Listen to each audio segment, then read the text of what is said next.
2006 नोएडा। एक तरफ अमीर पॉश डीएलएफ सेक्टर 31 और दूसरी तरफ बिल्कुल बगल में निठारी गांव की गरीब गलियां। दोनों के बीच बस कुछ मीटर का गैप था, लेकिन इस गैप के पीछे छुपा था इंडिया का सबसे दर्दनाक, हॉरिफाइंग और गट रेंचिंग क्राइम केस। अनगिनत गुमशुदा बच्चे, खाली गलियां और एक ऐसा गटर जिसमें मिले थे इंसानों के body parts. Yes, the infamous Nithari case. एक केस जो आज भी लिटरली इंडिया की क्रिमिनल हिस्ट्री का ब्लैक होल लगता है। निठारी का सन्नाटा।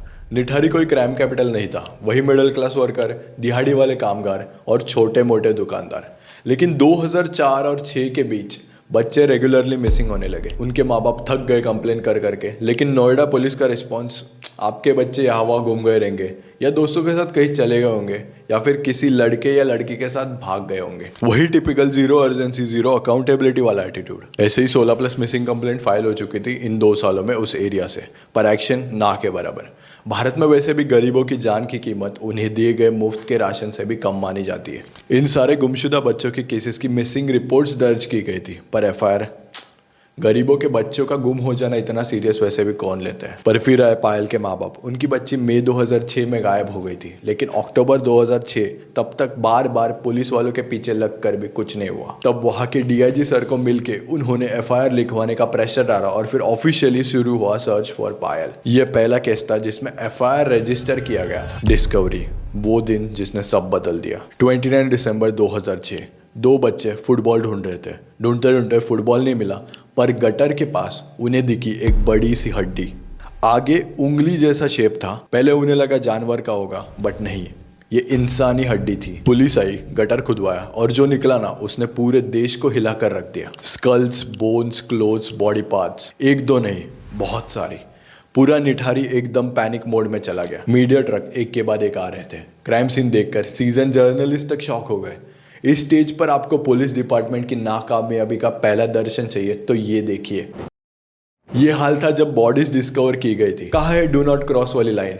क्यों नहीं होगा इस क्राइम सीन को टैंपर? इन डिस्कवरीज के साथ ही हमारे केस के दोनों मेन अक्यूज्ड को भी गिरफ्तार कर लिया गया। The accused Moninder Singh Pander and Surender Kohli. Police के हिसाब से सुरेंदर कोहली बहला फुसलाता था बच्चों को और उन्हें घर ले जाकर उन पर असॉल्ट करता था और फिर उनका ब्रूटल मर्डर और उनके बॉडीज को काट कर डिस्पोज करता था। कुछ केसेस में कैनिबलिज्म के एलिगेशंस भी लगे। तो मैंने उसी टाइम तुरंत काट करके और इसका मैंने बाजू और ये सीने का एक पीस भी खाया था।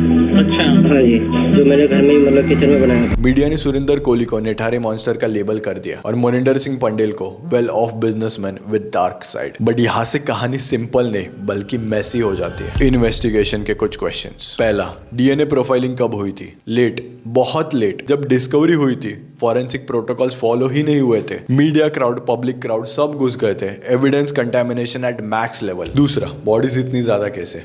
अगर एक डोमेस्टिक हेल्प इतना खौफनाक सीरियल किलर होता तो किसी को स्मेल, साउंड, मूवमेंट कुछ नोटिस क्यों नहीं हुआ? कोई सीसीटीवी, कोई गार्ड, कोई विटनेस नहीं। तीसरा, पुलिस ने अर्ली कंप्लेंट्स इग्नोर क्यों किए? मिसिंग कंप्लेंट्स थी बट कोई एफआईआर नहीं, कोई ट्रेस इनिशिएटिव नहीं, कोई अलर्ट नहीं। ये फेलियर था या फिर विलफुल इग्नोरेंस। चौथा, पंडेर की इन्वॉल्वमेंट कितनी रियल है? कोई डायरेक्ट एविडेंस नहीं मिला। कोहली के स्टेटमेंट्स कॉन्ट्राडिक्टरी थे।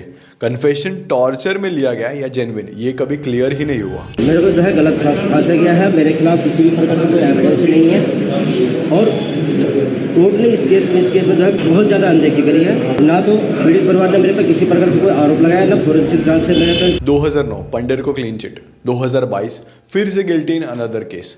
2023 में Allahabad high court acquitted both Pander and Kohli in several cases citing poor investigation. Confusing, exactly. Media का तमाशा और पब्लिक का गुस्सा। 2006 से 7 तक मीडिया के विजुअल शॉकिंग्स थे। न्यूज चैनल्स लिटरली गटर के स्कल काउंट टैली कर रहे थे। वो क्लासिक लाल बड़े वाले हेडलाइंस हर जगह चलने लगे जिन पे लिखा था सीरियल कैनिबल इन नोएडा, पंडेर का sex racket, human trafficking angle. But investigation sensationalism में डूबने लगी।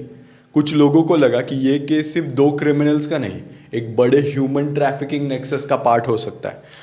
कुछ लोगों को लगा निठारी पुअर वर्सेस रिच का क्लासिक एग्जांपल था। अगर यही केस अमीर या पॉश कॉलोनीज के बच्चों का होता तो क्या पुलिस तब भी मिसिंग बच्चों को भगोड़ा बोलती?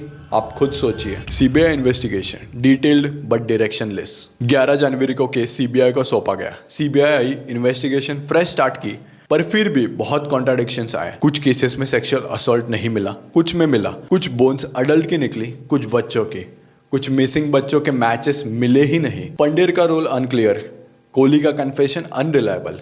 सीबीआई ने कहा कोहली ने अकेले 16 मर्डर्स किए। एक्सपर्ट्स बोले serial killer usually pattern follow करते हैं और यहाँ पे पैटर्न अनक्लियर है। इस केस का डीएनए लिटरली जैसे था वैसे ही इन्वेस्टिगेशन का भी स्कैटर था। कोर्ट्स, अपील्स एंड एक्विटल्स, एक typical Indian legal roller coaster. 2006 दोनों अक्यूज अरेस्ट होते हैं।